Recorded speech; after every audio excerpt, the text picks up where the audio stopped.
Hi bro, good morning. Once again happy birthday. இப்போ நான் எப்படி ட்ரேடிங்குள்ளே என்டர் ஆனேன், ப்ளஸ் சுபாஷ் ப்ரோட கம்யூனிட்டியில் எப்படி ஜாயின் பண்ணுறேன்ற என்னோட ஒரு ஸ்மால் எக்ஸ்பீரியன்ஸை மட்டும் நான் ஷேர் பண்ணிக்கிறேன். ஆக்சுவலாக எனக்கு ட்ரேடிங்கில் ஸ்டார்டிங்லேருந்து ஒரு இன்ட்ரெஸ்ட் இருந்துச்சு. இன்ட்ரெஸ்ட் இருந்ததுனால நான் ஒரு சின்ன அமௌண்ட்டை வச்சு ஒரு ஸ்மால் கேபிட்டல் வச்சு ட்ரேடிங் ஸ்டார்ட் பண்ணி இன்ட்ராடே தான் பண்ணின்னு இருந்தேன். பட் ஆனால் அது எனக்கு அந்த அளவுக்கு பத்தல. இன்னும் கொஞ்சம் ப்ரொஃபஷனலாக ட்ரை பண்ணணுன்ட்டு சோஷியல் மீடியாவில் நான் நிறையா மென்டார்ஸோட வீடியோஸ் பார்த்தேன். அதில் டிஃப்ரெண்ட் ஸ்ட்ராட்டஜி சொல்லியிருந்தாங்க. பட் எனக்கு அது எதுவும் ஒரு பெருசாக இம்பாக்ட் கொடுக்கல எனக்கு. ஸோ அப்படி பார்த்து இருக்கும்போது தான் நான் உங்களோட வீடியோ பார்த்தேன்.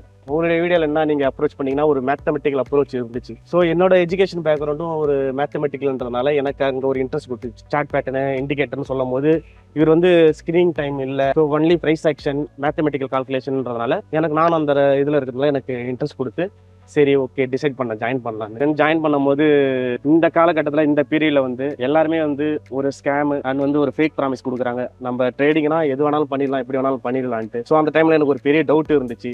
ஏன்னா அப்போ உங்களுக்கு தெரியாது இல்லையா எப்படி இருக்கும்ன்றது தெரியாதனால நான் டைரக்டா கால் பண்ணேன். நான் 2024 பேட்ச்ன்றதால நீங்க அப்பெல்லாம் வந்து ஒரு பேக் அண்ட் டீம்லாம் கிரியேட் பண்ணலன்னு நினைக்கிறேன். டைரக்டா நானே உங்களுக்கு கால் பண்ணி பேசினேன். ஒரு ஃபியூ மினிட்ஸ் தான் பேசியிருப்போம். அந்த ஃபியூ மினிட்ஸ்ல நீங்க டீடைல்ஸ் கொடுத்தீங்க. அந்த கொடுக்கும் போது அந்த ஃபியூ மினிட்ஸ்ல வந்து இந்த கோர்ஸ் ஜாயின் பண்றதுக்கு எந்த ஒரு ப்ரொமோஷனுமோ நீங்க கோர்ஸை ஜாயின் பண்ணுங்க அப்படின்ற மாதிரி எந்த ஒரு புஷ்மே எனக்கு இல்லை. அப்படியும் போதே நான் டிசைட் பண்ணிட்டேன். ஸோ ஓகே எனக்கு ஒரு இந்த ஆனஸ்ட் அப்ரோச் பிடிச்சிருந்தால சரி நம்ம ஜாயின் பண்ணலாம் அப்படின்ற மாதிரி டிசைட் பண்ணேன். ஜாயின் பண்ணும் போதே என்ன சொல்லிட்டீங்க, ட்ரேடிங் பண்ணணும்னா மினிமம் வந்து ஒரு 50K கேபிட்டல் இருக்கணும்ட்டு. எனக்கு நான் அந்த டைம்ல ஒரு ஃபினான்ஷியல் கிரைசிஸ் பீரியட் இருந்ததுனால எனக்கு அது ஒரு பெரிய ப்ரெஷரா இருந்தது. ஏன்னா நான் ட்ரேடிங் ஸ்டார்டிங் ட்ரை பண்ணும் போதே நான் ஒரு ஸ்மால் கேபிட்டல் வச்சு தான் இது பண்ணேன், 5 to 10K. ஆனா நீங்க ஏன் அந்த பாயிண்ட்டை சொன்னீங்க, எதுக்கு 50,000 இருந்தால் தான் பண்ண முடியுன்றது எனக்கு உங்க கூட நான் கண்டினியூ ஆக எனக்கு அப்போ தெரிஞ்சுது.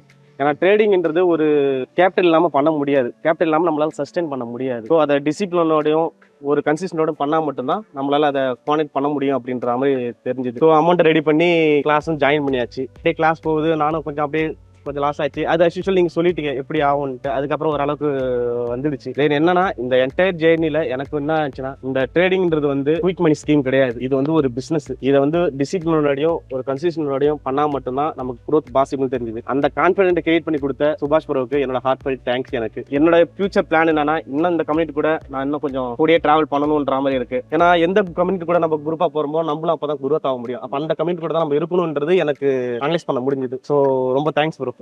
Yes, thank you so much and best wishes to you. Thank you.